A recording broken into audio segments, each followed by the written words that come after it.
नमस्कार फ्रेंड। अभी तक आपने मेरा यूट्यूब चैनल सब्सक्राइब नहीं किया है तो प्लीज़ चैनल को सब्सक्राइब कर दीजिए। आज के इस वीडियो में बीपीएससी के द्वारा जितने भी परीक्षा लिया गया है उसमें आधुनिक भारत का प्रश्न जो भी पूछा गया है उसको इस वीडियो में हम लोग कवर करेंगे। तो इस वीडियो का पहला प्रश्न है, पुर्तगाली उपनिवेश का प्रथम वायसराय भारत में कौन हुआ था? ऑप्शन है A Dias, B Vasco da Gama, C Almeida और डी अल्बुकर्क। इसका सही उत्तर हो जाएगा अल्मीडा हो जाएगा। फ्रेंड, अल्मीडा जो है सबसे पहले 1505 ईस्वी में भारत आया था और अल्बुकर्क जो है 1510 ईस्वी में भारत आया था और सबसे पहला पुर्तगाली जो आया था वास्को डी गामा आया था जो 1498 में आया था।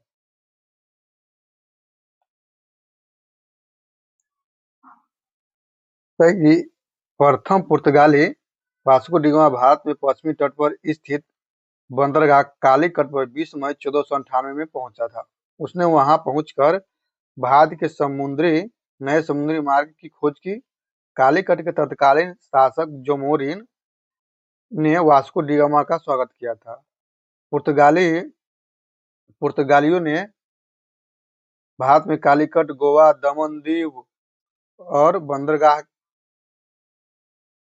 बंदरगाहों में अपनी व्यापारिक कोठी स्थापित किया था। 1505 ईस्वी में फ्रांसिस्को द अल्मीडा भारत में प्रथम पुर्तगाली वायसराय एवं गवर्नर बनकर आया था। व्यापारियों के परिप्रेक्ष्य में हिंद महासागर में प्रभुत्व स्थापित करने के लिए अल्मीडा ने वाटर ब्लू पॉलिसी भी चलाया था। तो पूछे ब्लू वाटर पॉलिसी जो है हिंद महासागर में किसके द्वारा चलाया गया था, जिसको हिंदी में नील जल की नीति भी कहा जाता है। यह हो जाएगा आपको अल्मीडा, फ्रांसिस्को द अल्मीडा। अगला प्रश्न है, भारत में बंगाल की खाड़ी में समुद्री डकैती हेतु हुगली का प्रयोग कौन करता था? ऑप्शन है डच, बी फ्रांसीसी, सी पुर्तगाली और डी अंग्रेज। इसका सही उत्तर हो जाएगा पुर्तगालियों के द्वारा बंगाल में समुद्री डकैती हेतु हुगली का प्रयोग करता था। पुर्तगालियों द्वारा हुगली को बंगाल की खाड़ी में समुद्री लूटपाट के लिए अड्डे के रूप में इस्तेमाल किया जाता था। अगला प्रश्न है, भारत में 1613 ईस्वी में अंग्रेजों ने अपनी पहली फैक्ट्री कहाँ स्थापित किया था? ऑप्शन है गोवा, बंगाल के हुगली, आरकोट और सूरत। तो सही उत्तर आपको हो जाएगा सूरत, इसका उत्तर हो जाएगा। कैप्टन विलियम हॉकिंस सूरत से मुगल दरबार अप्रैल 1609 ईस्वी में पहुंचा था, किंतु सूरत में फैक्ट्री की स्थापना की अनुमति पाने में सफल नहीं हो सका। 1611 में पुर्तगालियों के विरोध के बावजूद जो है कैप्टन मिल्टन सूरत के समीप स्वपल्ली पहुंचा और मुगल गवर्नर से वहां व्यापार करने की अनुमति पाने में सफल हो गया। कैप्टन थॉमस वेस्ट द्वारा 1612 ईस्वी में स्वपल्ली यानी सूरत के समीप जो है पुर्तगालियों को हराकर एक एकाधिकार की निरंतरता को तोड़ा।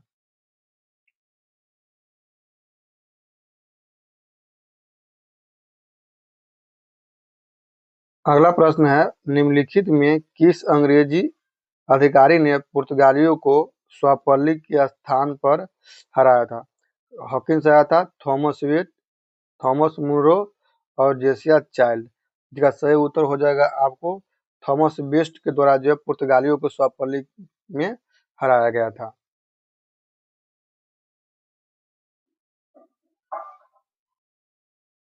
अगला प्रश्न है कि निम्नलिखित में से प्रथम कर्नाटक युद्ध का कौन सा तत्कालीन कारण था? मतलब ऑप्शन ए है अंग्रेज और फ्रांसीसियों के बीच प्रतिद्वंदिता, ऑस्ट्रिया की राजगद्दी का जंग, कर्नाटक की राजगद्दी का मामला, अंग्रेज द्वारा फ्रांसीसी जहाजों का अधिग्रहण। इसका सही उत्तर आपको हो जाएगा ऑप्शन डी, अंग्रेज द्वारा फ्रांसीसी जहाजों का अधिग्रहण।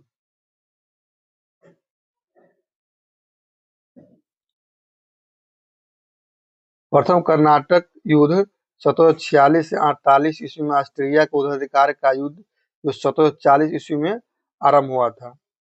ग्रीक सरकारों की आज्ञा के विरुद्ध ही दोनों दल अंग्रेज और फ्रांसीसी 1746 ईस्वी में युद्ध आरंभ हो गया।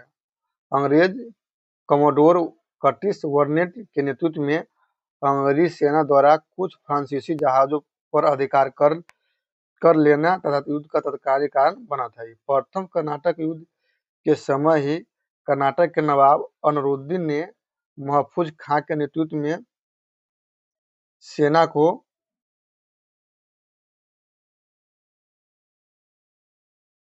फ्रांसीसियों पर आक्रमण करने के लिए भेजा था। कैप्टन पैराडाइज के नेतृत्व में फ्रांसीसी सेना ने अड्यार नदी पर स्थित सेंट थोमे नामक स्थान पर नवाब को पराजित किया। यूरोप में युद्ध बंद होते ही कर्नाटक का प्रथम युद्ध समाप्त हो गया। अब पूछे कि पहला कर्नाटक युद्ध किस संधि के तहत समाप्त हुआ था, तो एला सप्ला के संधि के तहत प्रथम कर्नाटक युद्ध 1748 ईस्वी में समाप्त हुआ था।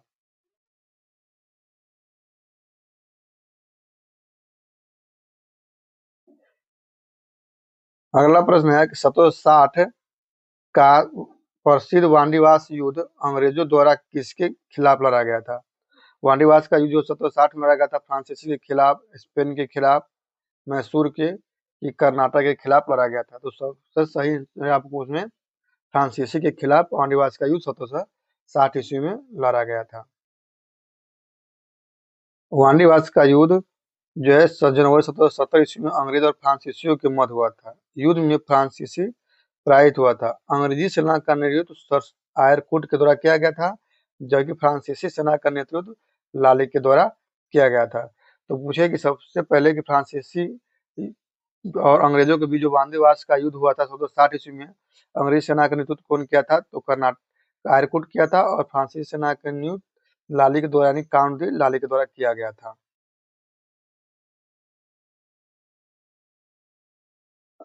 उस क्षेत्र की पहचान करें जहां यूरोप वासियों को सर्वोत्तम सोरा और अफीम प्राप्त होता था। ऑप्शन ए है बिहार, बी है गुजरात, सी है बंगाल और डी है मद्रास।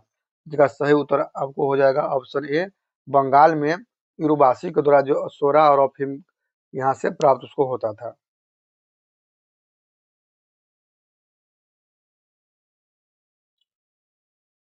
अंग्रेज शासन काल में भारत का कौन सा क्षेत्र अफीम उत्पादन के लिए प्रसिद्ध था। उसका सही उत्तर हो जाएगा ऑप्शन बिहार।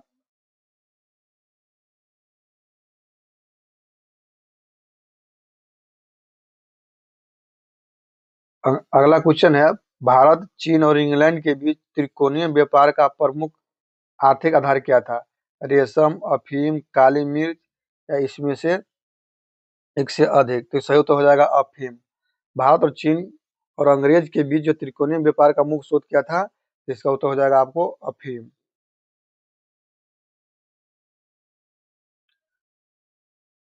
भारत, चीन और इंग्लैंड के मध्य व्यापार का मुख्य आधार अफीम, चाय और कपड़ा था। ब्रिटिश ईस्ट इंडिया कंपनी ने भारत के बंगाल और बिहार आदि क्षेत्र में अफीम की खेती पर एकाधिकार स्थापित किया और भारतीय किसानों से जर्मन अफीम की खेती करवाई तथा चीन से व्यापार असंतुलन दूर करने के लिए अफीम का चीन में निर्यात किया, क्योंकि ब्रिटेन चीन से चाय, मिट्टी, बर्तन, रेशम आदि की आवश्यकता उसको होता था।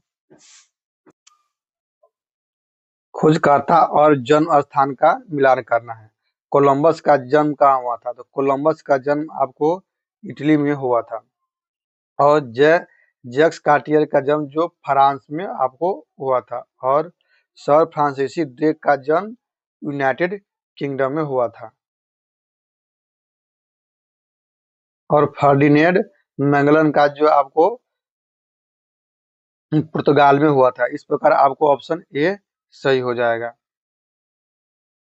इसमें है कि कोलंबस का जन्म इटली में हुआ था, जैक्स कार्टियर का जन्म फ्रांस में हुआ था, सर फ्रांसीसी ड्रेक का जन्म यूनाइटेड किंगडम में हुआ था और फर्डिनेंड मैगलन का जन्म पुर्तगाल में हुआ था। अब अगला प्रश्न आपको है कि ईस्ट इंडिया कंपनी और बंगाल का नवाब से संबंधित प्रश्न है। तो सबसे पहला प्रश्न है, बक्सर की लड़ाई के बाद किस संधि पर हस्ताक्षर हुआ था? सलाबाई की संधि पर, इलाहाबाद की संधि पर, सुगौली की संधि पर, बेसिन के संधि पर। तो इसका सही उत्तर हो जाएगा इलाहाबाद की संधि पर हुआ था। बक्सर का युद्ध 1764 ईस्वी में लड़ा गया था और इलाहाबाद की संधि 1765 में हुआ था, जिसके तहत इस युद्ध को समाप्त किया गया था। बक्सर की लड़ाई 1764 ईस्वी में मीर कासिम और अवध के नवाब शुजा-उद-दौला एवं मुगल शाह आलम द्वितीय की संयुक्त सेना तथा अंग्रेज के मध्य लड़ी गई थी। इस युद्ध में अंग्रेज विजय रहा और ब्रिटिश सेना का नेतृत्व हेक्टर मुनरो के द्वारा किया गया था। युद्ध समाप्ति के बाद 1765 ईस्वी में इलाहाबाद की संधि हुआ। इलाहाबाद की प्रथम संधि रॉबर्ट क्लाइव तथा मुगल सम्राट शाह आलम द्वितीय के मध्य हुआ था, जबकि इलाहाबाद की दूसरी संधि अवध और रॉबर्ट क्लाइव ने शुजा-उद-दौला के मध्य हुआ था। तो सबसे पहले बक्सर का लड़ाई 1764 ईस्वी में हुआ था। इसमें मीर कासिम, अवध के नवाब शुजा-उद-दौला एवं मुगल सम्राट शाह आलम द्वितीय की लड़ाई अंग्रेज से हुआ था। इसमें प्रथम जो संधि हुआ था इलाहाबाद की 1765 में हुआ था और इस युद्ध में जो है हेक्टर मुनरो अंग्रेज की तरफ से नेतृत्व किया था। युद्ध समाप्ति पर इलाहाबाद की दो संधियां हुआ था, एक 1765 में जो रॉबर्ट क्लाइव और मुगल सम्राट शाह आलम द्वितीय के बीच हुआ था और दूसरा जो हुआ था रॉबर्ट क्लाइव और अवध के नवाब शुजा-उद-दौला के बीच हुआ था। तो रॉबर्ट क्लाइव आपको दोनों संधि में होगा और लास्ट संधि जो होगा दूसरा संधि में शुजा-उद-दौला आ जाएगा और प्रथम वाला में मुगल सम्राट शाह आलम द्वितीय रहेगा। इलाहाबाद की संधि के बाद रॉबर्ट क्लाइव ने मुर्शिदाबाद का उप दीवान किससे नियुक्त किया था? मोहम्मद राजा खां को, सिताब राय को, दुर्लभ राय को और सैयद गुलाम को। जिसका सही उत्तर हो जाएगा मोहम्मद राजा खां को जो है रॉबर्ट क्लाइव ने मुर्शिदाबाद का दीवान नियुक्त किया था। इलाहाबाद की दूसरी संधि 1765 ईस्वी में भगोड़े सम्राट जो शाह आलम और अंग्रेज संरक्षण में लिया गया तथा उसे इलाहाबाद में रखा गया। शाह आलम द्वितीय ने अपने 12 अगस्त 1765 ईस्वी फरमान द्वारा कंपनी को बंगाल, बिहार और उड़ीसा जो वर्तमान। अगला प्रश्न है, सम्राट शाह आलम द्वितीय ने ईस्ट इंडिया कंपनी की बंगाल, बिहार, उड़ीसा की दीवान प्रदान किया था। तो कब किया था? तो ऑप्शन है 12 अगस्त 1765, 18 अगस्त 1765, 29 अगस्त 1765, 21 अगस्त 1765। इसका सही उत्तर हो जाएगा आपको ऑप्शन सी, 29 अगस्त 1765 को। इलाहाबाद की प्रथम संधि 12 अगस्त 1765 के तहत मुगल बादशाह शाह आलम द्वितीय ने कंपनी को बंगाल, बिहार और उड़ीसा की दीवान अस्थायी रूप से दे दी तथा इलाहाबाद की द्वितीय संधि 16 अगस्त 1765 के तहत अवध के नवाब शुजा-उद-दौला ने इलाहाबाद और कारा के जिले मुगल बादशाह शाह आलम द्वितीय को देने का वादा किया था। अगला प्रश्न है, बंगाल में द्विशासन प्रणाली किसके द्वारा शुरू किया गया था? Warren Hastings, William Bentinck, Robert Clive, Lord Curzon या ऑप्शन ई? तो सही उत्तर हो जाएगा ऑप्शन सी, रॉबर्ट क्लाइव के द्वारा बंगाल में द्वैध शासन शुरू किया गया था। द्वैध शासन की शुरुआत बंगाल में क्लाइव के समय 1765 ईस्वी में हुई थी। 28 अगस्त 1772 को कोर्ट ऑफ डायरेक्टर ने बंगाल में द्वैध शासन को समाप्त करने का निर्णय लिया था। इस निर्णय को 1772 में वारेन हेस्टिंग्स ने लागू किया था। कलकत्ता परिषद उसके प्रधान को आज्ञा दी वे स्वयं दीवान बने और बंगाल, बिहार, उड़ीसा के प्रबंध को अपने हाथ में ले लिया। वारेन हेस्टिंग्स ने दोनों उपदीवान मोहम्मद राजा खां और सिताब राय को पदच्युत किया था। तो बंगाल में द्वैध शासन की शुरुआत रॉबर्ट क्लाइव के द्वारा 1765 ईस्वी में किया गया था और उसको समाप्त जो 1772 में वारेन हेस्टिंग्स के द्वारा किया गया था। अंग्रेजों ने भारत पर लंबे समय तक राज कैसे किया? ऑप्शन है कांग्रेस की उत्तरवादी नीतियों के कारण, भारतीय नेताओं के गिरफ्तारी के कारण, सी है बांटो और राज करो की नीति के कारण। ऑप्शन डी है उपयुक्त में से एक से अधिक। तो सही उत्तर हो जाएगा आप ऑप्शन सी, बांटो और राज करो नीति के कारण। अगला टॉपिक है क्षेत्रीय राज मैसूर एवं पंजाब से संबंधित। तो पहला प्रश्न है टीपू सुल्तान ने अपनी राजधानी कहाँ बनाया था? श्रीरंगपट्टनम, मैसूर, बेल्लौर और कोयम्बटूर। तो सही उत्तर हो जाएगा ऑप्शन बी, मैसूर। टीपू सुल्तान का राजधानी मैसूर था। टीपू सुल्तान ने श्रीरंगपट्टनम को अपनी राजधानी बनाया एवं यहाँ पर फ्रांसीसी अधिकारियों ने जैकोबिन क्लब की स्थापना किया था। फ्रांस में स्थापित जैकोबिन क्लब की एक शाखा थी। टीपू सुल्तान ने इस क्लब का समर्थन किया और कथित तौर पर इसका सदस्य भी बना। टीपू सुल्तान राजधानी में फ्रांस और मैसूर के मैत्री का एक प्रतीक का वृक्ष रोपा। टीपू सुल्तान ने अपने समकालीन विदेश मंत्री से मैत्री संबंध बनाने तथा अंग्रेज के विरुद्ध उनकी सहायता प्राप्त करने के लिए अरब, कुश्तुनिया, आधुनिक नाम जिसको इस्तांबुल कहते हैं, काबुल, मॉरिशस को अपना दूतमंडल भेजा था। अगला प्रश्न है किस वर्ष में टीपू सुल्तान और ब्रिटिश ईस्ट इंडिया कंपनी के बीच मंगलोर की संधि हुआ था? ऑप्शन ए है 1782, ऑप्शन बी है 1792, ऑप्शन सी है 1799, ऑप्शन डी है 1784। तो टीपू सुल्तान के बीच जो मंगलोर का संधि हुआ था, आपका इसका सही उत्तर हो जाएगा ऑप्शन डी 1784 ईस्वी में। मैसूर और अंग्रेज के बीच जो है आपको 4 युद्ध लड़ा गया था। प्रथम युद्ध मद्रास के संधि पर, दूसरा युद्ध मंगलौर की संधि पर और तीसरा युद्ध जो है श्रीरंगपट्टनम की संधि पर संधि हुआ था। और टीपू सुल्तान की मृत्यु जो है 1799 ईस्वी में हो गया था। प्रथम मैसूर युद्ध 1766 से 69 के बीच लड़ा गया था। दूसरा कर्नाटक मैसूर युद्ध लड़ा गया था 80 से 84 के बीच। तीसरा 90 से 92 के बीच और चौथा 1799 हुआ जिसमें टीपू सुल्तान के मृत्यु हो गया था। अंग्रेजों ने श्रीरंगपट्टनम की संधि किसके साथ की थी? हैदर अली के, डुप्ले के, टीपू सुल्तान के, नंदराज के। तो अंग्रेजों ने श्रीरंगपट्टनम की संधि जो था हैदर अली के समय किया था, उनके साथ किए थे 1792 में। सॉरी, इसका सही उत्तर हो जाएगा टीपू सुल्तान के मध्य श्रीरंगपट्टनम के संधि हुआ था। श्रीरंगपट्टनम का संधि 1792 ईस्वी में हुआ था। उस समय ब्रिटेन का जो यहाँ गवर्नर होता था वह कार्नवालिस था और मैसूर में टीपू सुल्तान शामिल थे। इन दोनों के बीच श्रीरंगपट्टनम का तृतीय संधि हुआ था 1792 में। रणजीत सिंह ने प्रसिद्ध कोहिनूर हीरा प्राप्त किया था? शाह शुजा से, जमा शाह से, दोस्त मोहम्मद से, शेर अली से। इसका सही उत्तर हो जाएगा ऑप्शन ए, शाह शुजा से।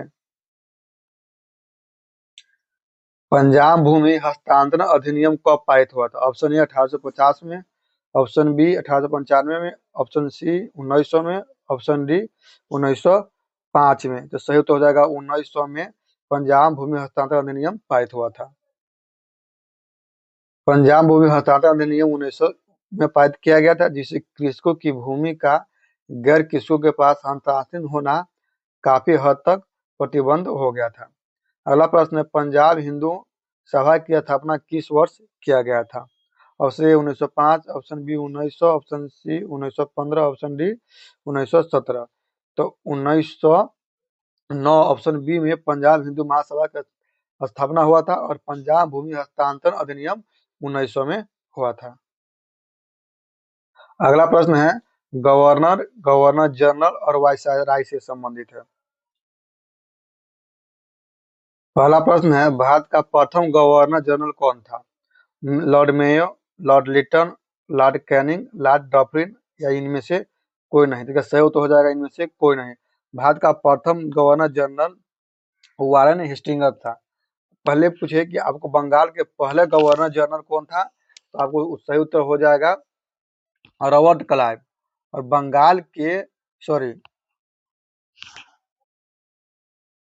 बंगाल के पहले गवर्नर कौन था? तो हो जाएगा उसका रॉबर्ट क्लाइव। अब बंगाल के पहला गवर्नर जनरल पूछे तो आपको हो जाएगा वारेन हेस्टिंग्स। और भारत का प्रथम गवर्नर जनरल पूछे तो आपको हो जाएगा लॉर्ड विलियम बेंटिंग। और भारत का प्रथम वायसराय पूछे तो आपका हो जाएगा लॉर्ड कैनिंग। अगला प्रश्न है, भारत में ब्रिटिश साम्राज्य का संस्थापक कौन था? सी सलीमैन, लॉर्ड मिंटो, लॉर्ड क्लाइव और लॉर्ड मेयो, इनमें से कोई नहीं। तो इसका सही उत्तर हो जाएगा ऑप्शन सी, लॉर्ड क्लाइव। भारत में ब्रिटिश साम्राज्य के संस्थापक लॉर्ड क्लाइव को माना जाता है।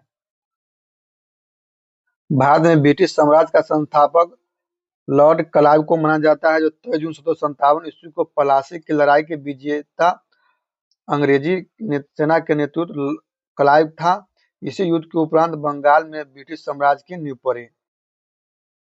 अगला प्रश्न है, इनमें से किस भारत में ब्रिटिश साम्राज्य का संस्थापक माना जाता है? रॉबर्ट, ऑप्शन ए कॉर्नवालिस का, B Hastings, C Robert Clive और D sir Thomas row.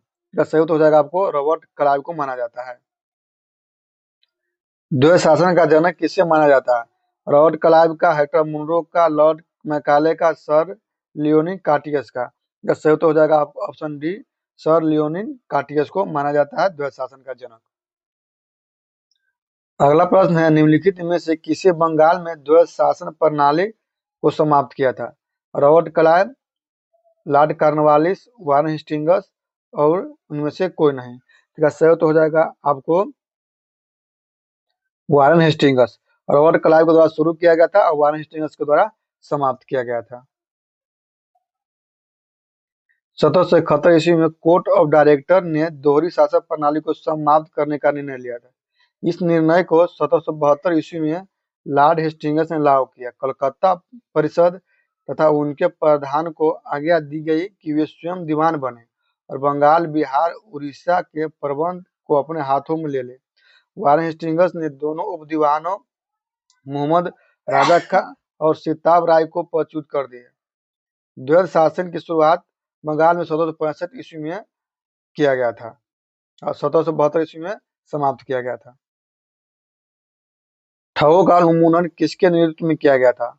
Option A Robert Clive, B कैट सलीमन, सी मिंटो और डी अलेक्जेंडर बर्न्स। इसका सही उत्तर हो जाएगा आपको ऑप्शन बी, कैप्टन सलीमन के द्वारा ठगों का उन्मूलन किया गया था। अगला प्रश्न है, भारत में ठगी का उन्मूलन का श्रेय किसको जाता है? इसका सही उत्तर हो जाएगा फिर से आपको सलीमन के द्वारा किया गया था। भारत में प्रथम रेलवे लाइन किस ब्रिटिश गवर्नर के समय बिछाई गई थी? तो ऑप्शन ए है डलहौजी, बी कर्जन, सी वेलेस्ली और डी लिटन। का सही उत्तर हो जाएगा आपको ऑप्शन ए, लॉर्ड डलहौजी के समय 1853 ईस्वी में शुरू किया गया था। प्रथम रेलवे लाइन 1853 में बम्बई से थाने के बीच डलहौजी के समय बिछाई गई थी। पूर्वी भारत की पहली यात्रा 15 अगस्त 1854 ईस्वी में हावड़ा से हुगली की मध्य चलाई गई थी। अगला प्रश्न है, निम्न में से सामाजिक सुधार विलियम बेंटिक ने प्रारंभ किया था? तो ऑप्शन है आपको सती प्रथा एवं का उन्मूलन, यह बेंटिक के द्वारा शुरू किया गया था।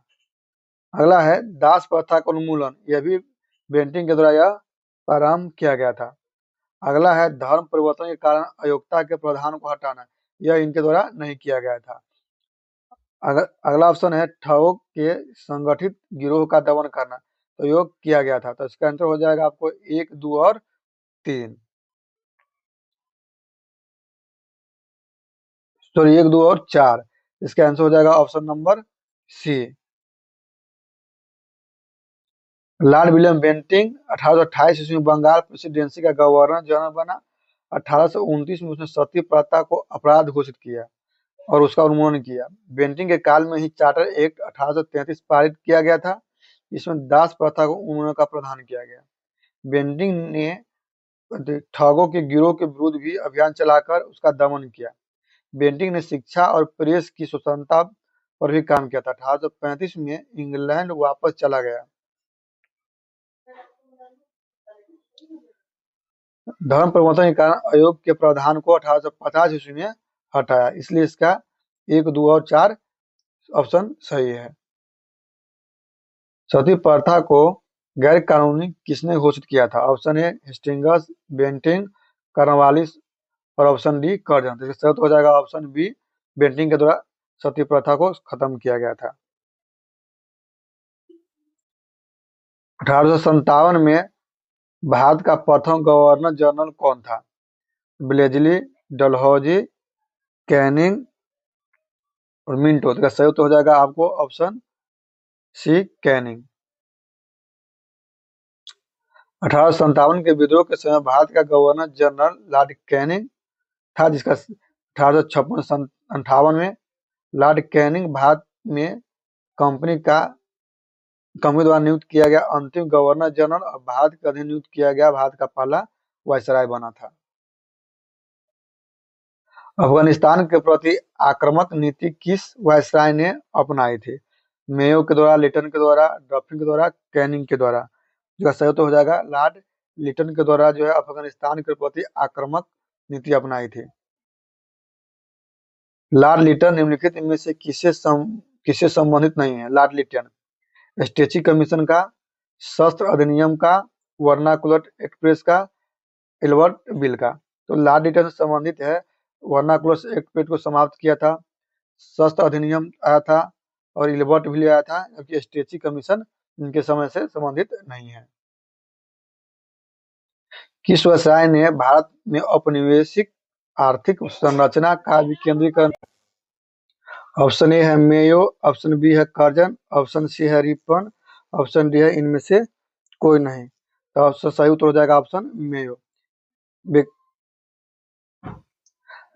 वायसराय लॉर्ड मेयो का शासनकाल 1869 से 72 ईस्वी था। अपने शैक्षणिक, आर्थिक और प्रशासनिक सुधारों के लिए जाना जाता है।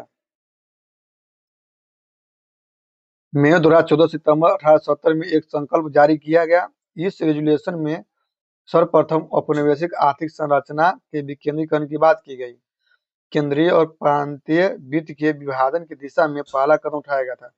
साथ ही प्रांतीय सरकारों को कुछ स्वायत्तता देते हुए उन्हें जेल, शिक्षा और चिकित्सा आदि सेवाओं के लिए केंद्रीय राजस्व के कुछ राशि दी गई तथा उन्हें इच्छानुसार प्रशासन करने के लिए कहा गया।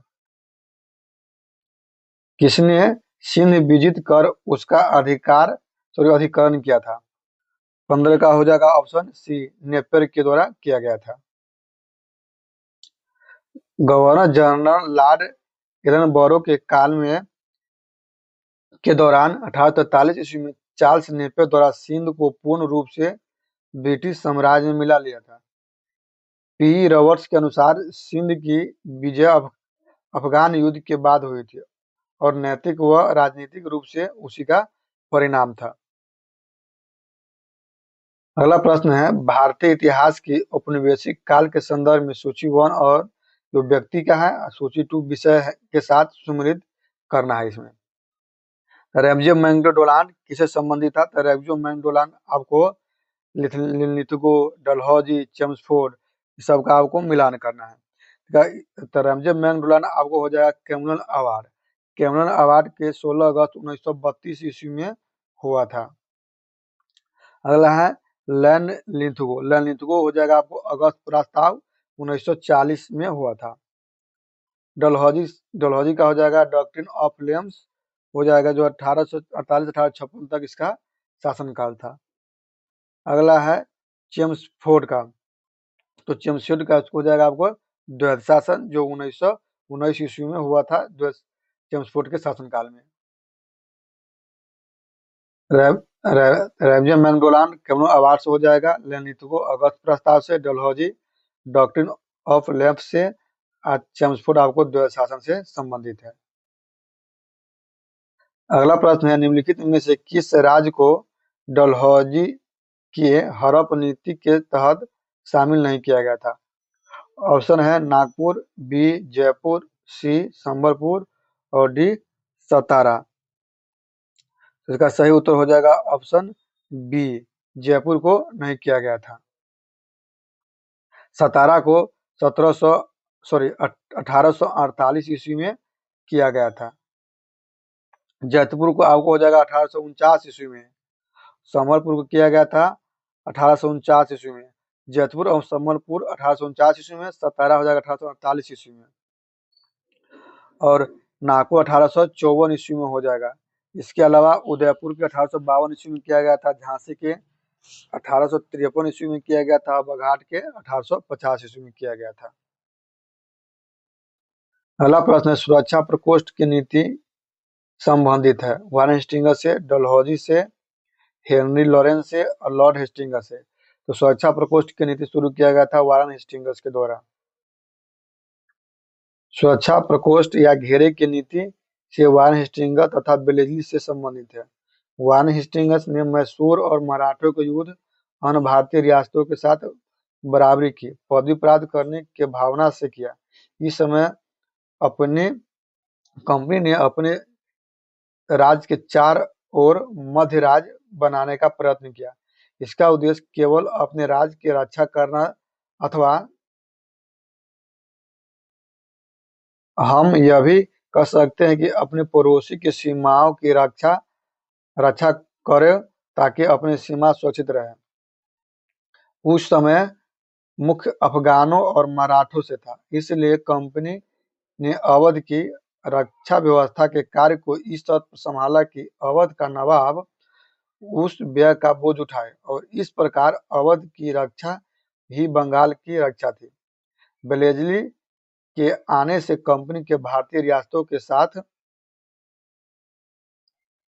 संबंधों में परिवर्तन आया। बेलेजली का उद्देश्य भारतीय रियासतों को अपने रक्षार्थ कंपनी पर निर्भर करने पर बाध्य करना था। उसने भारतीय रियासतों को अंग्रेजी राजनीतिक शक्ति की और सैनिक रक्षा के घेरे में लाने का प्रयत्न किया था।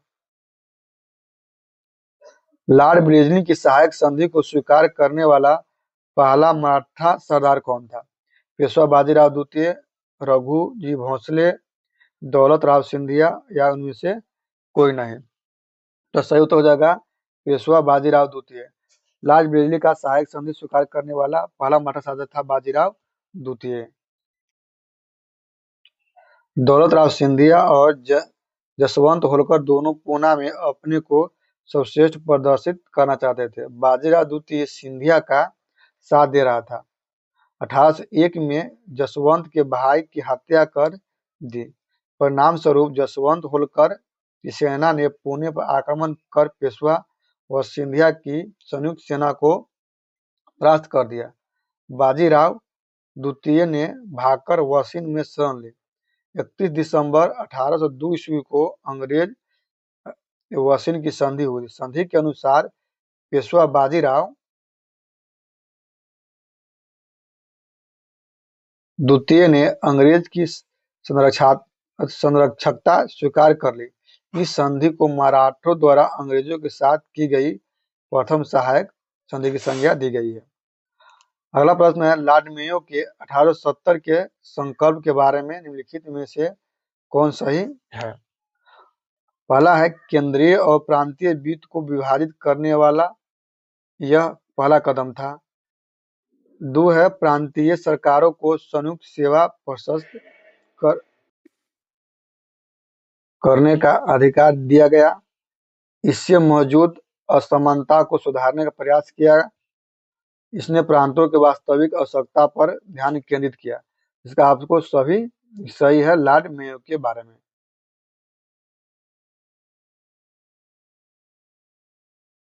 अगला प्रश्न है, निम्न में से किस देशी रियासत को अंग्रेज ने अपने क्षेत्र में नहीं मिलाया था? ऑप्शन है Sindh, option B Gwalior, option C Awadh, option D Satara. तो सही हो जाएगा ऑप्शन बी ग्वालियर, जो देशी राज में अंग्रेजों के द्वारा नहीं मिलाया गया था।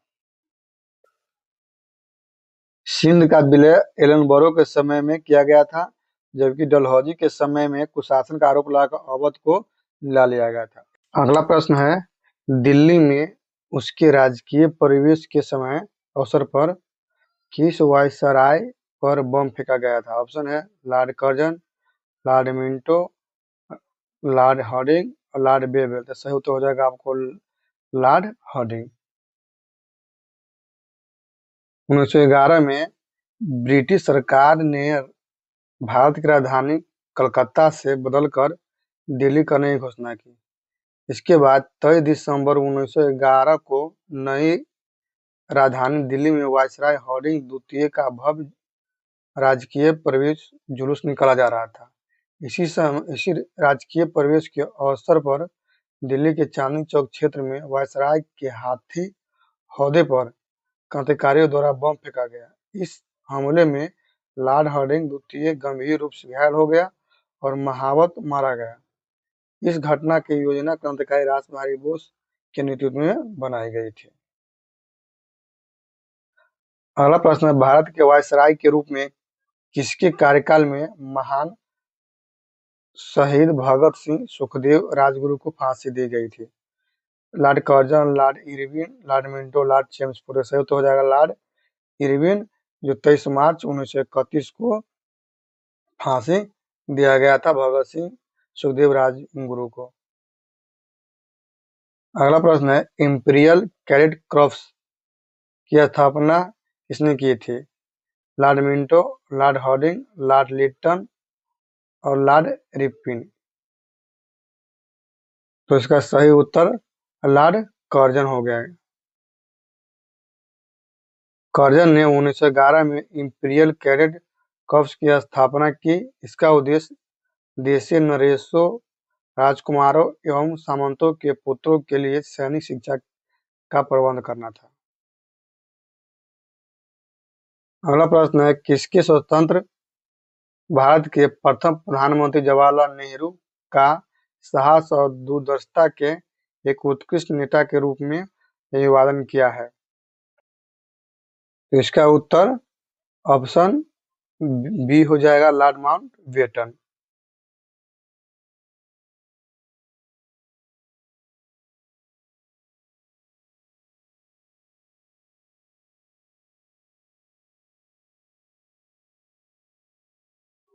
लॉर्ड माउंटबेटन ने स्वतंत्र भारत के प्रधानमंत्री जवाहरलाल नेहरू का साहस दूरदर्शिता के उत्कृष्ट नेता के रूप में अभिवादन किया है। अगला प्रश्न है, निम्न में से किस वायसराय के कार्यकाल में भारतीयों को राय बहादुर खान बहादुर उपाधि प्रदान प्रारंभ हुआ? ऑप्शन है Lord Ripon, Lord Lytton, Lord Mayo, Lord Dufferin. इनमें से कोई नहीं या एक से अधिक। तो सही उत्तर हो जाएगा इनमें से कोई नहीं। लॉर्ड कैनिंग के समय जो है यह उपाधि दिया जाने लगा 1857 के विद्रोह के समय के बाद। प्रथम भारतीय जिन्होंने स्वाधीन भारत में गवर्नर जनरल का पद ग्रहण किया था। जवाहरलाल बजाज, श्री राजगोपालाचारी, राजेंद्र प्रसाद और M.A. अंसारी। सही उत्तर आपका हो जाएगा ऑप्शन बी, श्री राजगोपालाचारी। श्री राजगोपालाचारी वर्ष 1948 तक स्वतंत्र भारत के प्रथम भारतीय और अंतिम गवर्नर जनरल थे। इस पद पर 6 जनवरी 1950 तक रहा। वह वर्ष 1952 तक मद्रास के मुख्यमंत्री। कांग्रेस के विभिन्न मुद्दों पर मतभेद होने के कारण उन्हें कांग्रेस से इस्तीफा दे दिया और 1959 में अपने सहयोगियों के साथ मिलकर स्वतंत्र पार्टी का गठन किया था। अगला प्रश्न है, स्वतंत्र भारत के पहले भारतीय गवर्नर जनरल थे। राजगोपालाचारी इसका सही उत्तर हो जाएगा। अगला टॉपिक है, ब्रिटिश शासन का भारतीय अर्थव्यवस्था पर प्रभाव। पहला प्रश्न है, औपनिवेशिक काल के दौरान रेलवे का भारतीय उद्योग पर क्या प्रभाव पड़ा था? ऑप्शन है, आयात को बढ़ावा देकर औद्योगिक विकास में बाधा डाला गया। दूरदराज के क्षेत्रों में उद्यमिता को प्रोत्साहित किया गया। सस्ता परिवहन प्रदान करके औद्योगिक विकास को बढ़ावा गया। या एक से अधिक आंसर हो जाएगा। तो सही उत्तर हो जाएगा आपको ऑप्शन ए, आयात को बढ़ावा देकर औद्योगिक विकास में बाधा डाला गया था। भारत में पहली रेल 1853 में बम्बई और थाने के बीच चलाई गई थी। औपनिवेशिक काल के दौरान रेलवे के विकास से आयात को बढ़ावा मिला तथा औद्योगिक विकास में बाधा उत्पन्न हुआ। फलस्वरूप भारतीय उद्योग पर नकारात्मक प्रभाव पड़ा था। अगला प्रश्न है, अस्थायी बंदोबस्त किसके समय किया गया था? जमींदार किसके साथ किया गया था? जमींदारों के साथ, ग्रामीण समुदायों के साथ और मुकदमों के साथ, किसानों के साथ। तो सही हो जाएगा जमींदारों के साथ जो है अस्थायी बंदोबस्त लॉर्ड कॉर्नवालिस के द्वारा 1893 में शुरू किया गया था। 1793 में लॉर्ड कॉर्नवालिस ने भू-राजस्व की अस्थायी बंदोबस्त चिरस्थायी बंदोबस्त प्रणाली का प्रारंभ किया। इसे इस्तिमरारी, जागीरदारी, मालगुजारी और विस्वेदारी आदि विभिन्न नामों से जाना जाता है। इसी बंदोबस्ती को आपको इस्तिमरारी भी कहा जाता है, जागीरदारी भी कहा जाता है, मालगुजारी भी कहा जाता है, विस्वेदारी भी नाम से जाना जाता है। यह व्यवस्था बंगाल, बिहार, उड़ीसा और उत्तर प्रदेश के वाराणसी में लागू की गई थी। इसके अंतर्गत समूचे ब्रिटिश भारत के क्षेत्रफल का लगभग 19% हिस्सा था। इस व्यवस्था के अंतर्गत जमींदारों के एक वर्ग को भूस्वामी घोषित कर दिया गया, जिसे भू लगान का 10/11 भाग कंपनी को देना था तथा 1/11 भाग अपनी सेवाओं के लिए अपने पास रखना था। इसको किसी बंगाल में चिरस्थायी बंदोबस्त प्रणाली लागू की गई थी, यानी चिरस्थायी और अस्थायी वही उसी को कहा जाता है। क्या सही उत्तर हो जाएगा आपको? लॉर्ड कॉर्नवालिस के द्वारा शुरू किया गया था। अगला प्रश्न है, रैयतवाड़ी व्यवस्था सर्वप्रथम कहाँ लागू की गई थी? गुजरात में, मद्रास में, बम्बई में, उड़ीसा में। तो सही उत्तर हो जाएगा आपका मद्रास। रैयतवाड़ी व्यवस्था प्रायोगिक तौर पर सर्वप्रथम मद्रास प्रेसिडेंसी में अलेक्जेंडर रिक के द्वारा 1792 में तमिलनाडु के बरामहल क्षेत्र में लागू की गई थी। थॉमस मुनरो का संबंध रैयत व्यवस्था से था। 1820 में मद्रास का गवर्नर बनने पर इसे पूरे मद्रास प्रेसिडेंसी में लागू किया गया। मुनरो के शिष्य एल्फिंस्टन ने इसे बॉम्बे प्रेसिडेंसी में लागू किया। संपूर्ण ब्रिटिश का भारत के लगभग 21% क्षेत्र, मद्रास, बम्बई के कुछ हिस्से, असम, कुर्ग, आधुनिक कर्नाटक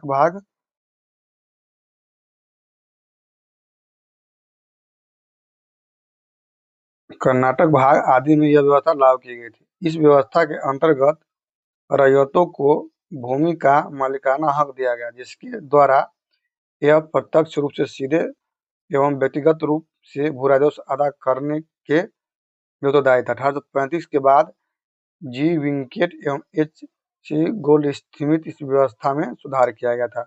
तो आपको हो जाएगा अस्थायी बंदोबस्त 19% भाग पर लागू था और ये पूछे आपको तो आपको 51% पर यह लागू था। मद्रास में रैयतवाड़ी पद्धति को किसने प्रारंभ किया था? कॉर्नवालिस, मुनरो, विलियम बेंटिक और लॉर्ड वेलेस्ली। इसका सही उत्तर हो जाएगा मुनरो के द्वारा मद्रास में रैयतवाड़ी पद्धति को शुरू किया गया था। वह प्रथा जिसके तहत किसान स्वयं भूमि का मालिक होता और सरकार को भू राजस्व के भुगतान के लिए जिम्मेदार माना जाता है। जमींदारी प्रथा, रैयतवाड़ी प्रथा, महलवाड़ी प्रथा और धसाला व्यवस्था। तो सही उत्तर हो जाएगा आपका बी, रैयतवाड़ी व्यवस्था में जो है किसान स्वयं का मालिक होता था और सरकार को भू राजस्व के भुगतान के लिए जिम्मेदार था। किसे बंगाल में महलबारी बंदोबस्त का शुरुआत किया था? Lord Hastings, Lord Cornwallis, Holt Mackenzie, में से एक से अधिक। सही तो हो जाएगा आपको हॉल्ट मैकेंजी के द्वारा बंगाल में महलबारी प्रथा शुरू किया गया था। 1822 ईस्वी में हॉल्ट मैकेंजी ने बंगाल प्रेसिडेंसी के उत्तर पश्चिम प्रांत में भू राजस्व व्यवस्था की एक नई पद्धति महलबारी शुरू किया था। इस प्रणाली में मध्य प्रांत, पंजाब समेत ब्रिटिश भारत का लगभग 30% भूभाग शामिल था। महलवारी पट्टी में जमींदारी और रेतवारी दोनों के तत्व शामिल थे। जमींदारों द्वारा कृषक से मांगे गए बेगार या अवैध उपकर को किस नाम से जाना जाता था? बेथी, मेथी, साथी और बीथी। इसका सही उत्तर हो जाएगा वेथी। जमींदारों द्वारा कृषक से अवैध रूप से जो उपकार मांगता था उसे वेथी कहा जाता था। ऑप्शन ए हो जाएगा। जमींदारों द्वारा कृषक से मांगे गए बेगार या अवैध उपकर को बेथी कहा जाता था। लोगों से बिना मजदूरी के काम करवाने की प्रथा को बेगारी कहा जाता है, अर्थात यह एक प्रकार का अवैतनिक जबरन श्रम था। होम चर्चेज या ब्रिटिश में भारतीय सरकार के खर्चे में समाहित थे। पहला है ब्रिटिश भारतीय अधिकारियों की पेंशन, भारत में खरीदे गए सैन्य एवं अन्न भंडार, रेलवे के गारंटेड ब्याज और उपयुक्त में से सभी। इसका उत्तर हो जाएगा आपको इनमें से सभी। जो होम चर्चेज यानी ब्रिटिश में भारतीय सरकार के खर्च जो होता था, जो मान के चलिए आपको भारत में ब्रिटिश के अधिकारी में जो खर्चा होता था सैन्य खरीदने, अन्न भंडार में, रेलवे में जो ब्याज देता था, वो सारा भारतीय फंड से खर्चा किया जाता था। पंजाब भूमि हस्तांतरण अधिनियम कब पारित किया गया था? 1850, 1895, 1900, 1905। सही उत्तर हो जाएगा 1900 में। पंजाब भूमि हस्तांतरण अधिनियम 1900 में पारित किया गया था। भारत में पहली सूती कपड़ा मिल किस वर्ष स्थापित की गई थी? 1818 में, 1861 में, 1854 में, इनमें से एक से अधिक या इनमें से कोई नहीं। तो इसका उत्तर हो जाएगा 1818 में भारत में पहला सूती वस्त्र मिल की स्थापना किया गया था। भारत में पहली सूती कपड़ा मिल 1858 में कोलकाता के पास फोर्ट ग्लास्टर में स्थापित की गई थी। हालांकि इस मिल को व्यापारिक विफलता का सामना करना पड़ा और इसे बाद में बंद हो गया। अगला टॉपिक है 1857 के विद्रोह से संबंधित प्रश्न। पहला प्रश्न है अंग्रेज भारतीय सेना में चोरी वाले कारतूसों से चलने वाली एनफील्ड राइफल कब शामिल किया? नवंबर 1856 में, दिसंबर 1856 में, जनवरी 1857 में, फरवरी 1857 में। तो सही उत्तर हो जाएगा आपको ऑप्शन बी, दिसंबर 1856 में जो चर्बी युक्त एनफील्ड राइफल को शामिल किया गया था, जिसकी वजह से यह विद्रोह छिड़ा था। 1857 की क्रांति सर्वप्रथम कहाँ से प्रारंभ हुआ था? लखनऊ, इलाहाबाद, झांसी, मेरठ। Option A. सही उत्तर हो जाएगा आपको ऑप्शन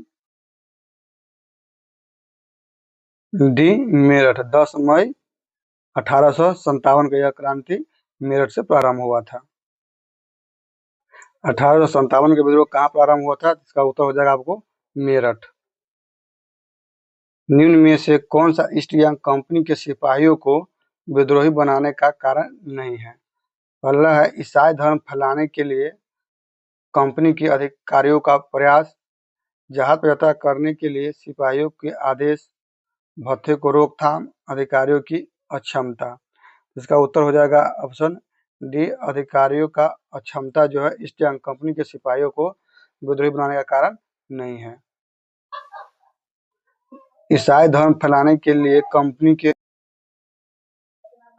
अधिकारियों के प्रयास, जहाज पर यात्रा करने के लिए सिपाहियों को आदेश तथा डाक के आदि की रोकथाम आदि का कारक ईस्ट इंडिया कंपनी के सिपाहियों को विद्रोही बनाने के कारण बने, जिसकी परिणति 1857 क्रांति के रूप में हुई थी। अधिकारियों की अक्षमता इसका कारण नहीं थे, यद्यपि अधिकारियों द्वारा किए गए दुर्व्यवहार ने इसे अवश्य भड़काया था। 1857 विद्रोह लखनऊ में किसके नेतृत्व में आगे बढ़ा? ऑप्शन है बेगम अवध, तात्या टोपे, रानी लक्ष्मीबाई, नाना साहब। तो अवध से 1857 के विद्रोह बेगम अवध के द्वारा शुरू किया गया। ऑप्शन ए हो जाएगा।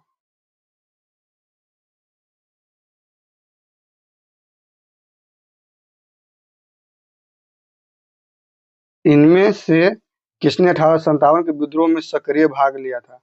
नाना साहब, बेगम हजरत महल लखनऊ से, मौलवी अहमदुल्ला फैजाबाद से, बेगम जीनत महल दिल्ली से। तो इसमें से आपको सभी हो जाएगा। यानी नाना साहब जो कानपुर से किए थे, बेगम हजरत महल लखनऊ से किए थे, मौलवी अहमदुल्ला फैजाबाद से किए थे, और बेगम जीतन महल दिल्ली से किए थे।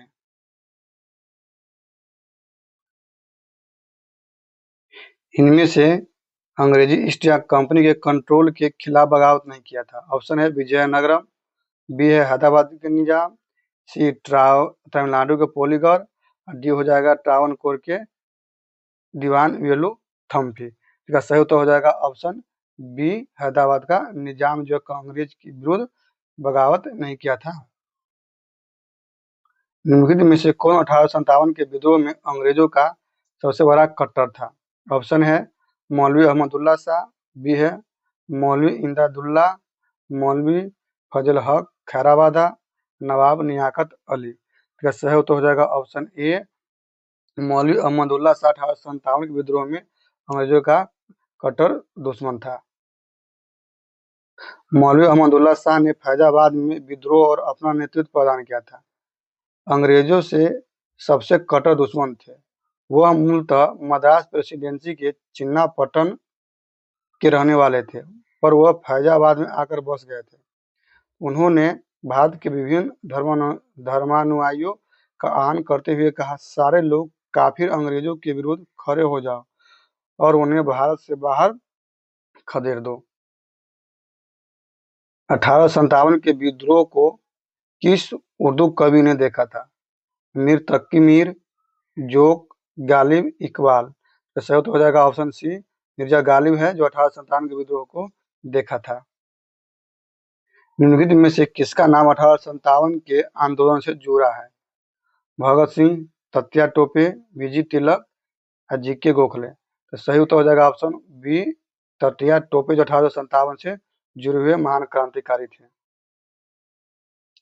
झांसी की रानी लक्ष्मीबाई की मृत्यु कहाँ हुई थी? लखनऊ में, कानपुर में, ग्वालियर में, ऑप्शन डी झांसी में। तो सही उत्तर हो जाएगा ऑप्शन सी, ग्वालियर में। 1857 के विद्रोह में लड़ाई करते हुए जो हीरो से सामना करने के क्रम में इनकी मृत्यु हो गया था। झांसी की रानी लक्ष्मीबाई की मृत्यु ग्वालियर में हुई थी। ग्वालियर में ही महारानी लक्ष्मीबाई की समाधि स्थित है। महारानी लक्ष्मीबाई का जन्म वाराणसी में हुआ था। इनके बचपन के नाम मनुबाई था। निम्नलिखित वर्गों में किसे 1857 के विद्रोह में भाग नहीं लिया था? ऑप्शन है खेतिहार मजदूर, साहूकार, कृषक और जमींदार। इसमें आपको साहूकार और जमींदार, ये जो दो व्यक्ति था जिसमें 1857 में भाग नहीं लिया था। ऑप्शन हो जाएगा इसका डी सही उत्तर। 1857 का विद्रोह लखनऊ में किसके नेतृत्व में आगे बढ़ा? बेगम ऑफ अवध, तात्या टोपे, रानी लक्ष्मीबाई, नाना साहब। तो लखनऊ में 1857 का विद्रोह किसके द्वारा किया गया था? तो लखनऊ में 1857 का विद्रोह बेगम ऑफ अवध के द्वारा किया था, बेगम हजरत महल के द्वारा किया गया था। ऑप्शन ए हो जाएगा। लखनऊ यानी अवध में विद्रोह का प्रारंभ 30 में 1857 को हुआ था। यहाँ विद्रोह का नेतृत्व बेगम हजरत महल, जिसे बेगम अवध के नाम से भी जाना जाता है, अपने अल्पवयस्क पुत्र वीर जिम कादिर को नवाब घोषित किया। मार्च 1858 में कैंपबेल ने यहाँ के विद्रोह को समाप्त कर लखनऊ पर पुनः कब्जा कर लिया था, जबकि बेगम हजरत महल ने आत्मसमर्पण करने से इनकार कर दी और नेपाल चली गई थी। 1857 का विद्रोह मुख्यतः किस कारण से असफल रहा था? हिंदू मुस्लिम एकता की कमी था, किसी समान योजना और संगठन की कमी थी, इसके प्रभाव का सीमित क्षेत्र था, जमींदारों की सहभागिता थी। तो 14 का उत्तर हो जाएगा ऑप्शन बी, किसी समान योजना और केंद्रीय संगठन इसमें का अभाव था। 1857 की असफलता का मुख्य कारण किसी समान योजना एवं केंद्रीय संगठन की कमी थी। विद्रोहियों के नेताओं में कोई संगठन की भावना देखने को नहीं आई थी। 82 वर्षीय बहादुर शाह कमजोर था। उसके द्वारा विभिन्न सरदारों का आह्वान करना काफी नहीं था। साथ ही विद्रोहियों ने वीरता तो दिखाई और सरकार का विनाश करने पर तुले हुए प्रतीत होते थे, किंतु ऐसा करने के लिए उनके पास किसी सुनियोजित और एकीकृत कार्यक्रम का पूर्ण अभाव था। उनके अनुशासन की कमी थी। कभी-कभी तो वे अनुशासित सेना के बजाय दंगाई भीड़ की तरह व्यवहार करते थे। विदेशी शासन के प्रति एक साझी घृणा को छोड़कर कोई अन्य संबंध सूत्र नेताओं के बीच नहीं था।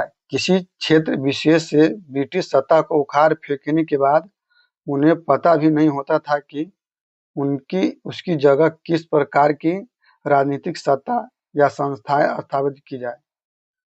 उनके पास एक भविष्योन्मुख कार्यक्रम, सुसंगत विचारधारा, राजनीतिक परिप्रेक्ष्य या भावी समाज और आर्थिक के प्रति एक स्पष्ट दृष्टिकोण का अभाव था। 1857 की विफलता के निम्नलिखित में कौन से कारण थे? पहला है अंग्रेज की सैन्य श्रेष्ठता। विद्रोहियों के पास कोई एकीकृत कार्यक्रम या विचारधारा नहीं। अगला है समाज के सभी वर्गों के समर्थन का अभाव था। तो सही उत्तर हो जाएगा ऑप्शन 1, 2, 3 सही हो जाएगा इसका उत्तर। यानी ऑप्शन इसका डी हो जाएगा, सॉरी ऑप्शन सी हो जाएगा उनसे सभी। विचार करना है आपको। कथन ए में दिया गया है 1857 में प्रथम स्वतंत्रता संग्राम ब्रिटिश सरकार से स्वतंत्रता प्राप्त करने में असफल रहा। कारण है बहादुर शाह जफर के नेतृत्व को जन सहयोग नहीं मिला था और अधिकांश महत्वपूर्ण रियासतों के शासक उनका समर्थन करने में कतरा गए थे। इसका उत्तर हो जाएगा ऑप्शन ए। 1 और 2 दोनों सही है और 1-2 का स्पष्टीकरण भी करता है। अगला प्रश्न है महारानी विक्टोरिया ने भारतीय प्रशासन को ब्रिटिश ताज के नियंत्रण में लेने की घोषणा कब की थी?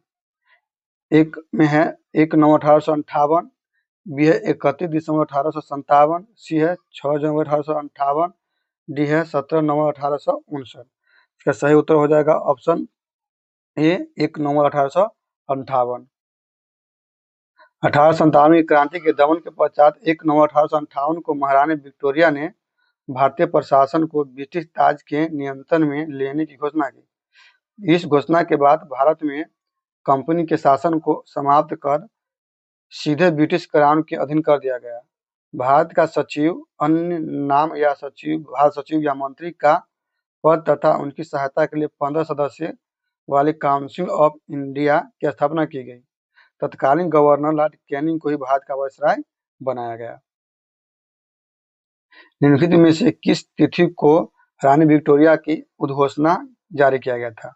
इसका सही उत्तर हो जाएगा ऑप्शन सी 1 नवंबर 1858 को। 1857 के विद्रोह के बाद ब्रिटिश सरकार ने सिपाहियों का इन प्रांतों से चयन किया था।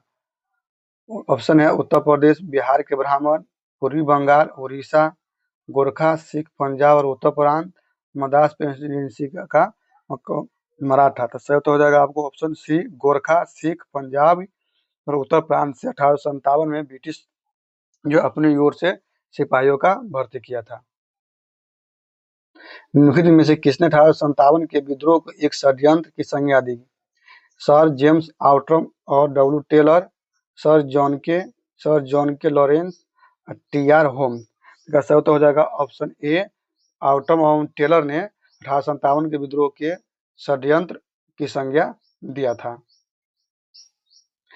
सर जेम्स आउट्रम और डब्ल्यू टेलर ने 1857 के विद्रोह को हिंदू मुस्लिम का षड्यंत्र बताया था। आउट्रम का विचार था कि यह मुस्लिम षड्यंत्र है जिससे हिंदू शिकायतों का लाभ उठाया जाए। लॉरेंस और सीले के अनुसार वह केवल सैनिक विद्रोह था और जबकि जॉन सीले ने बोला था कि एक पूर्णतः देशभक्त रहित और स्वार्थ सैनिकों का विद्रोह था जिनमें न तो कोई स्थायी नेतृत्व था और न ही इसे सर्वसाधारण का समर्थन प्राप्त था। 1857 के विद्रोह को किसके द्वारा सर्वप्रथम भारतीय स्वतंत्रता संग्राम के रूप में वर्णित किया है? और वीर सावरकर, बाल गंगाधर तिलक, आर.सी. मजूमदार और सरदार दादा भाई नौरोजी। तो भारतीय स्वतंत्रता संग्राम किसने कहा था? तो इसका उत्तर हो जाएगा option A, B D Savarkar ने 1857 को प्रथम भारतीय स्वतंत्रता संग्राम की संज्ञा दिया था। बी डी सावरकर ने अपनी पुस्तक the Indian war of independence 1857 में 1857 के विद्रोह को सुनियोजित स्वतंत्रता संग्राम तथा प्रथम भारतीय स्वतंत्रता संग्राम की संज्ञा दी थी। अगला प्रश्न, 1857 के विद्रोह को किसके द्वारा प्रथम भारतीय स्वतंत्रता संग्राम के रूप में वर्णित किया गया है? तो उसका भी हो जाएगा आपको बी डी सावरकर के द्वारा ही अपनी पुस्तक the Indian war of independence 1857 में बोले थे। 1857 विद्रोह किसके द्वारा प्रथम भारतीय स्वतंत्रता संग्राम का रूप में वर्णन किया था? इसका भी हो जाएगा आपको बी डी सावरकर। निम्नलिखित में कौन सा आयोग 1857 के विद्रोह के दमन के बाद भारतीय फौज के नवगठन से संबंधित है? ऑप्शन है पब्लिक सर्विसेज आयोग, पील आयोग, हंटर आयोग, साइमन कमीशन। इसका सही उत्तर हो जाएगा ऑप्शन बी, पील आयोग गठन किया गया था। 1857 के दमन के बाद ब्रिटिश सरकार ने भारतीय फौज के नव संगठन के लिए गठित पील आयोग ने कहा कि रेजिमेंटों में भिन्न जाति समुदायों को मिश्रित करने का सिद्धांत अपनाने की सिफारिश की। यूरोपीय सैनिकों की संख्या जो 1857 से पूर्व 45,000 थी, अब 65,000 कर दी गई तथा भारतीय सैनिकों की संख्या 2,38,000 से घटाकर 1,40,000 कर दी गई। बंगाल में यूरोपीय सैनिक और भारतीय सैनिक का अनुपात 1:2 में रखा गया, जबकि मद्रास और बम्बई में यह 1:3 रखा गया। तो मद्रास में पूछेगा तो आपको जब मद्रास और बम्बई पूछे तो 1:3 हो जाएगा, और वहीं बंगाल में रहेगा तो 1:2 रह जाएगा, भारतीय और यूरोपीय सैनिक का अनुपात। किसने कहा था कि 1857 की संख्या घटना का प्रारंभ धर्म के आधार के रूप में हुआ है और उस घटना का अंत स्वतंत्रता संग्राम के रूप में हुआ है? इसका सही उत्तर हो जाएगा आपका option A, S N Sen. इसका पूरा नाम हो जाएगा सुरेंद्र नाथ सेन। इसमें नेता और उससे संबंधित घटना जो कहाँ हुआ था उसमें मिलान करना है। तो वीर कुंवर सिंह जगदीशपुर से थे, लखनऊ से बेगम हजरत महल थे, खान अवध से और बरेली से खान बहादुर खान थे, मौलवी अहमद उल्ला आपको फैजाबाद से संबंधित है।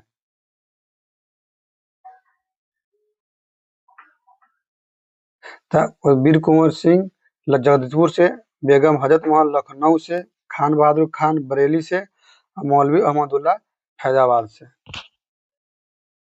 अगला टॉपिक है नील विद्रोह किसके बारे में संबंधित है, यानी अन्य जन आंदोलन से संबंधित प्रश्न, जिसमें पहला विद्रोह है नील विद्रोह किसके बारे में था?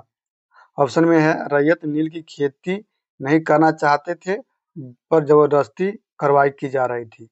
अगला है रैयत नील की खेती करना चाह रहे थे पर उन्हें जबरदस्ती रोका जा रहा था।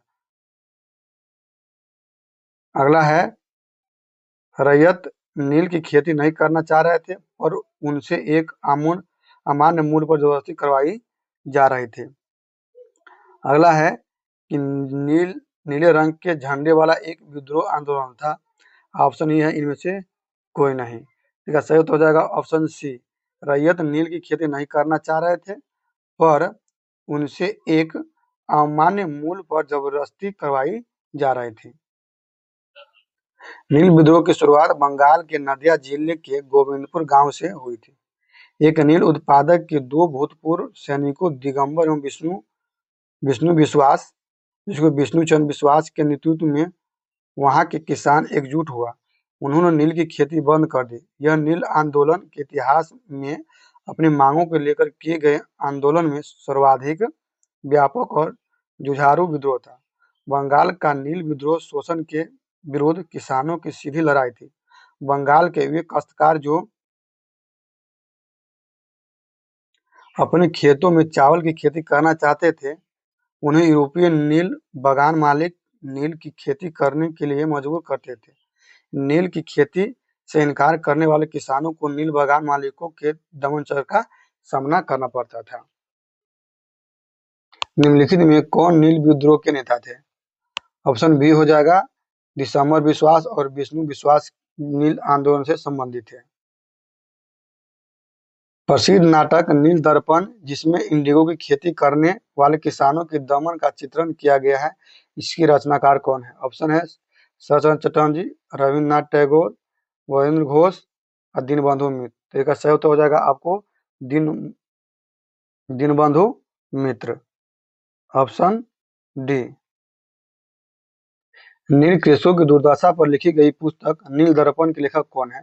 ऑप्शन है बंकिम चंद्र चटर्जी, दीनबंधु मित्र, शरतचंद्र चटर्जी, रविन्द्रनाथ टैगोर। तो सही हो जाएगा ऑप्शन बी, दीनबंधु मित्र। अगला प्रश्न है, बिहार एवं बंगाल के नील कृषकों की दशा का वर्णन करते हुए नील दर्पण नाटक किसके द्वारा लिखा गया था? तो फिर वो आपको वही आंसर हो जाएगा, दीनबंधु मित्र के द्वारा लिखा गया था। बंकिम चंद्र चटर्जी का उपन्यास आनंद मठ में किस विद्रोह का उल्लेख मिलता है?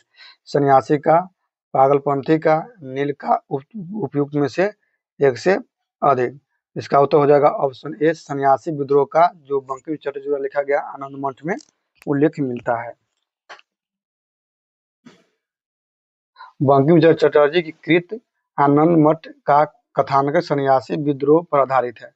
वंदे मातरम गीत सन्यासी विद्रोह की पृष्ठभूमि रचित आनंद मठ नामक पुस्तक में प्रकाशित हुआ था।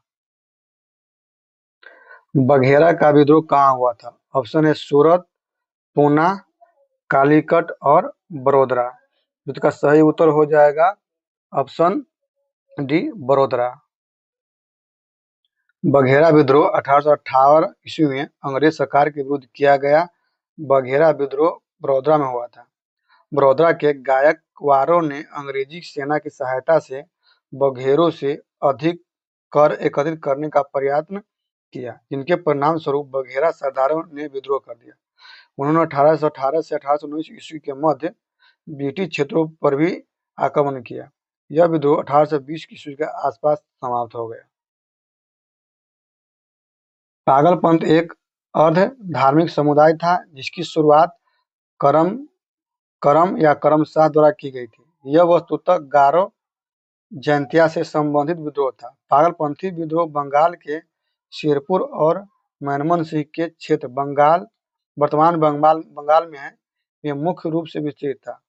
शाह के पुत्र तथा उत्तराधिकारी टिट्टू और धार्मिक तथा राजनीतिक उद्देश्यों से प्रेरित उसके जमींदारों के द्वारा मुजरों पर किए गए अत्याचारों के विरुद्ध था। 1825 में टिट्टू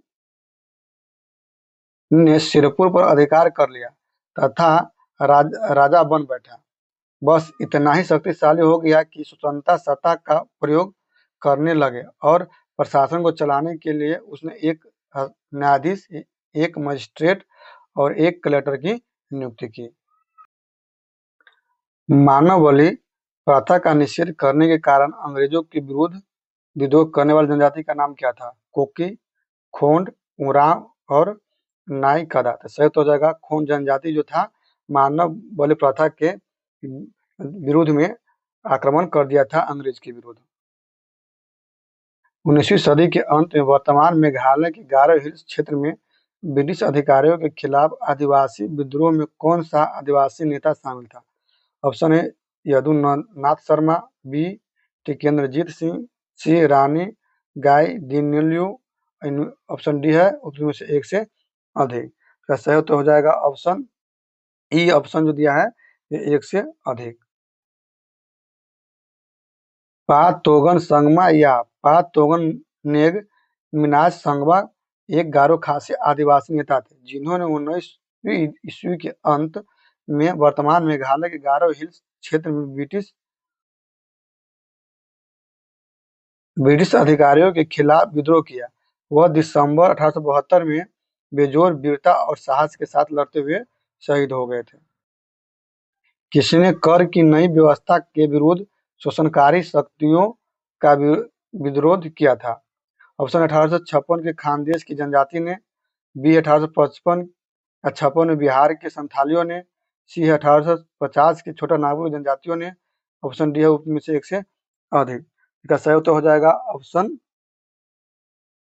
बी 1855-56 में बिहार के संथालियों के द्वारा।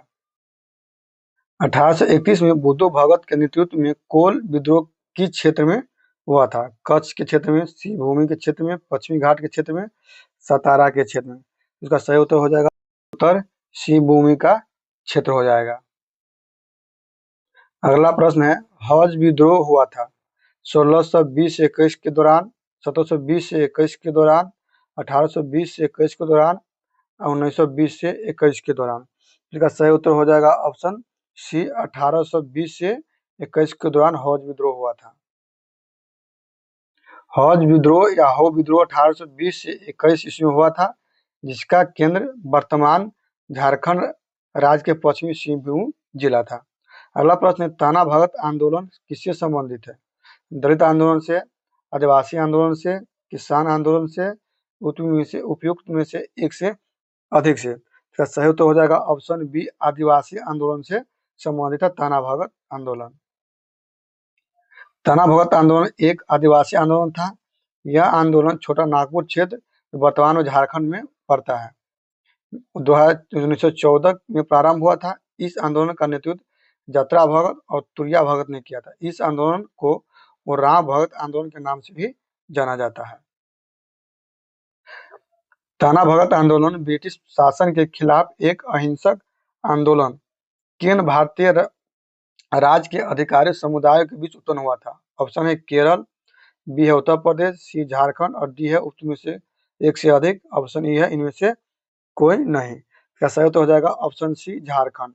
तना भगत आंदोलन ब्रिटिश शासन के खिलाफ एक अहिंसक आंदोलन था जो झारखंड के क्षेत्र में हुआ था। निम्नलिखित में से कौन सी घटना सबसे पहले हुई थी? ऑप्शन है संथाल विद्रोह, बी बिरसा मुंडा का विद्रोह, सी ताना भगत आंदोलन, डी उपयुक्त में से एक से अधिक। ऑप्शन ई इनमें से कोई नहीं। इसका सही उत्तर हो जाएगा ऑप्शन ए संथाल विद्रोह। संथाल विद्रोह 1855 से 56 में हुआ था। बिरसा मुंडा 1899 से 1900 के मध्य हुआ था और ताना भगत 1914 में प्रारंभ हुआ था। अगला प्रश्न है, कुक्का आंदोलन को किसने संगठित किया था? ऑप्शन है गुरु रामदास, गुरु नानक, गुरु राम सिंह, गुरु गोविंद सिंह। तो सही तो हो जाएगा गुरु राम सिंह।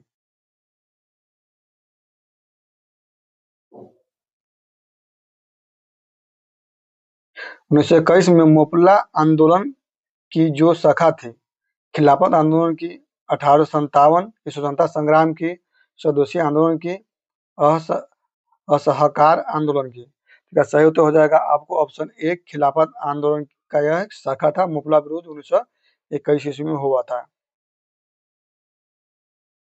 1921 का मुपला विद्रोह कहाँ हुआ था? कश्मीर में, BNWFC, केरल, असम। तो मुपला विद्रोह 1921 में केरल में हुआ था।